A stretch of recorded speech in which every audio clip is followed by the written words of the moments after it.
Mister Shahnawaz Sheikh जी।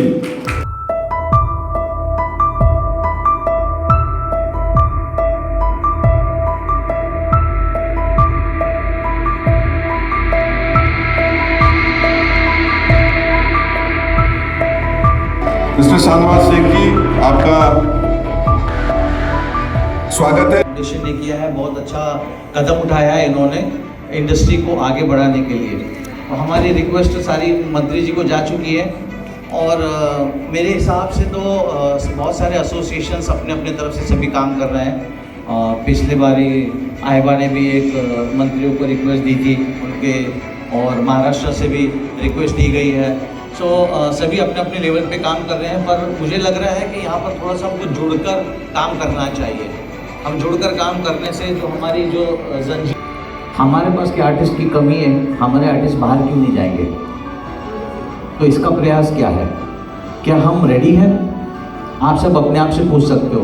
आप सब यहाँ पर हेयर स्टाइलिस्ट हैं, हेयर ड्रेसर्स हैं, मेकअप आर्टिस्ट हैं, एक से बढ़कर एक काम करते हैं। क्या आप रेडी हैं इंटरनेशनल लेवल पे सिखाने के लिए? हाँ या ना? हाँ सर। ग्रेट, अच्छा लगा। कुछ यहाँ से आवाज़ आई लेकिन यहाँ से आवाज़ नहीं आई। आवाज़ सब तरह से आनी चाहिए। यस, तो हाउ द जोश? सो हम तैयार हैं, लेकिन हमको कुछ हमारी जो गलतियाँ हैं उसको हमको सॉर्ट आउट करनी है। जैसे हमारे पास सिस्टम्स नहीं है पढ़ाने में, हमारे पास सिलेबसेस की कमी है, और जिनके पास सिलेबसेस हैं वो शेयर नहीं करना चाहते, इंडस्ट्री को इकट्ठा लाना नहीं चाहते, हर एक दूसरे का पैर खींचता है। कोई एक के पास से सीख कर आते हैं तो वो आर्टिस्ट थोड़ी उसके पास चले गए आप सीखने के लिए, तभी तो आप ऐसा मेकअप करके हमारे पास आइए, हम अच्छा सिखा देंगे आपको।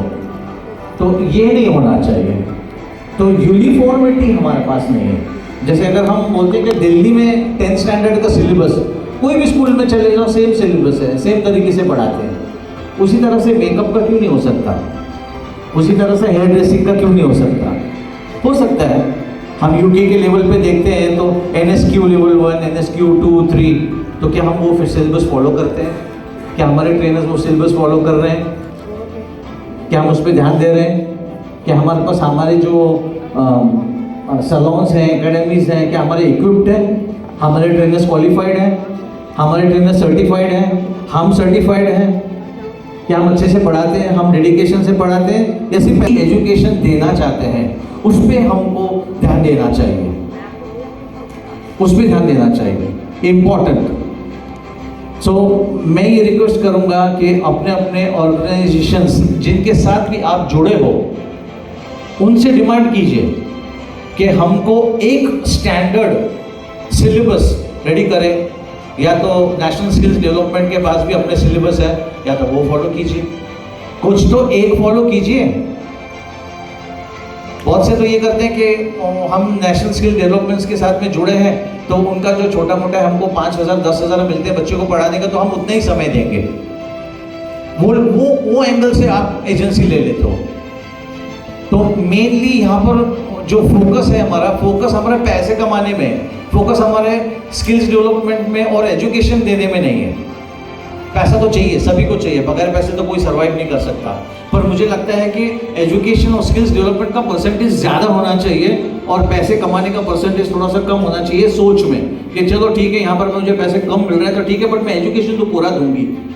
जो बच्चे मेरे पास एडमिशन ले रहे हैं I will give my best, ये होना चाहिए। ये नहीं कि बच्चा आ रहा है बायोमेट्रिक की उसके ऊपर ले ली, सारा अटेंडेंस लगा लिया, गवर्नमेंट ने सबमिट कर दिया, पैसा ले ला, बच्चा को सीख के भी नहीं गया। तो ये नहीं होना चाहिए। और दूसरी बात ये, जो मैंने 5 साल पहले एक हैशटैग चलाया था, don't by beauty awards, don't by beauty awards. बहुत चलन है, इतना चलन है हमारे पास ब्यूटी अवार्ड्स का कि लोग 50-50 हज़ार देके हीरोइन के साथ अवार्ड ले रहे हैं। That is not education, that is not your recognition. Competition में पार्ट लीजिए।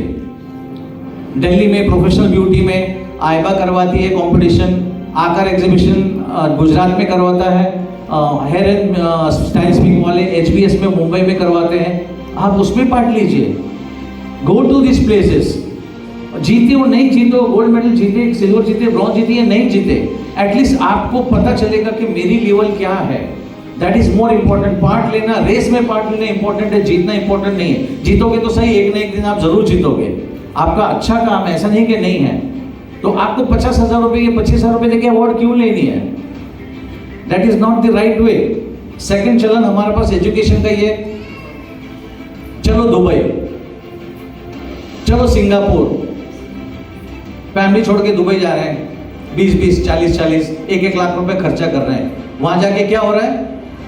लंदन स्कूल ऑफ बिजनेस का वहां पे एक आपको 15-20 मिनट्स या 2 आवर्स का एक डेमोन्स्ट्रेशन होगा। वो लंदन मेकअप स्कूल वाले खुद ही करेंगे, उनका ही ट्रेनर मेकअप करेगा। आप बैठ के देखोगे और वहां पे उनके ही आर्टिस्ट के साथ में सर्टिफिकेट लेके आ जाओगे। क्या सीखा? Look and learn. Look and learn तो यहाँ भी हो जाता है। तो आपको 1 लाख रुपए खर्च करने की, दुबई जाने की जरूरत क्या है? 1 लाख रुपए में तो आपको तो बहुत अच्छा एजुकेशन हो जाएगा। और घूमना ही है तो आप अपने फैमिली के साथ घूम सकते हो। So that is not education. वो जो ले जा रहे हैं वो बिजनेसमैन है, वो अपना बिजनेस कर रहे हैं और आप उनके क्लाइंट्स हो, उनके कस्टमर बन रहे हो ब्यूटी के नाम पे। So that is not the right way of education. Education is actually person की पर्सनालिटी उस स्किल में चेंज होनी चाहिए। चेंज होनी चाहिए कि जिसको कुछ नहीं आता वो कुछ सीख कर गया है, उसको बोलते हैं स्किल। अगर आप कुछ सीखे ही नहीं हो तो आप स्किल क्या करोगे? सो लर्निंग, क्या आपको लगता है लर्निंग इंपॉर्टेंट है या नहीं है? आवाज नहीं आ रही? इंटरेक्शन चाहिए मुझे। लर्निंग इंपॉर्टेंट है या नहीं है? हाँ। तो आज देखो सीखने बात के लिए कैसी है, अभी मैं बोल रहा हूं, आप सुन रहे हो। हम कैसे कैसे सीख सकते हैं? हम किसी का सुन के सीख सकते हैं, हम देखकर सीख सकते हैं, हम पढ़कर सीख सकते हैं। मैंने बोला भैया 4 माले से जंप मत मारना, पैर टूट जाएगा। जरूरी नहीं आपको 4 माले से जंप मार के देखना पैर टूटता है नहीं टूटता है। तो हम सुनकर भी पढ़ के भी सीख सकते हैं। नॉट नेसेसरी कि आपको खुद करके सीखना है, हम पढ़ के भी सीख सकते हैं, दूसरे के एक्सपीरियंस से सीखते हैं। So it is a learning. हम बीमार को भी सीखते हैं, रात को दही खा ली, ठंडा पी लिया, ओ सर्दी हो गई, पता चला रात को नहीं दही नहीं खानी चाहिए थी, लस्सी नहीं पीनी चाहिए थी। तो वी आर लर्निंग। हम गलतियों से सीखते हैं, ठीक है। जिन्होंने गलतियां कर ली नेवर माइंड, बट अगले से आप प्लीज अवार्ड्स मत खरीदिए, अपने स्किल को बढ़ाइए और अपने स्किल से ही आप पैसा कमा पाओगे। सो आज हम सब लोग कसम खाएंगे यहाँ पे जितने भी हैं, क्या पैसे से अवार्ड नहीं लेंगे? नहीं लेंगे? लेंगे? हाँ, बहुत कम की आवाज आई, मतलब बाकी लेंगे। ठीक है, कोई बात नहीं। सो मैं अपनी मेरे स्पीच को और ख़त्म करता हूँ। जब मेरा अगले बार आएगा, बोलने का समय आएगा मेरा, उसमें मैं कुछ और एजुकेशन के बारे में और बिजनेस के पॉइंट्स के, आपको बिजनेस कैसे बढ़ा सकते हो अपना, उसमें मैं 15 मिनट्स में फिनिश करने की कोशिश करूँगा। Thank you so much Manish ji और Krishna ji, thank you so much. मैं तो ऐसा कहूंगा कि जो तूफानों से टकराते से चट्टान कहते हैं। अगर मेरी ब्यूटिशियंस महिलाएं जो बहनें हैं, उनको ऐसा लगता है कि हम ताकतवर है, इतनी जोर की ताली बजनी चाहिए कि दिल्ली के पार्लियामेंट तक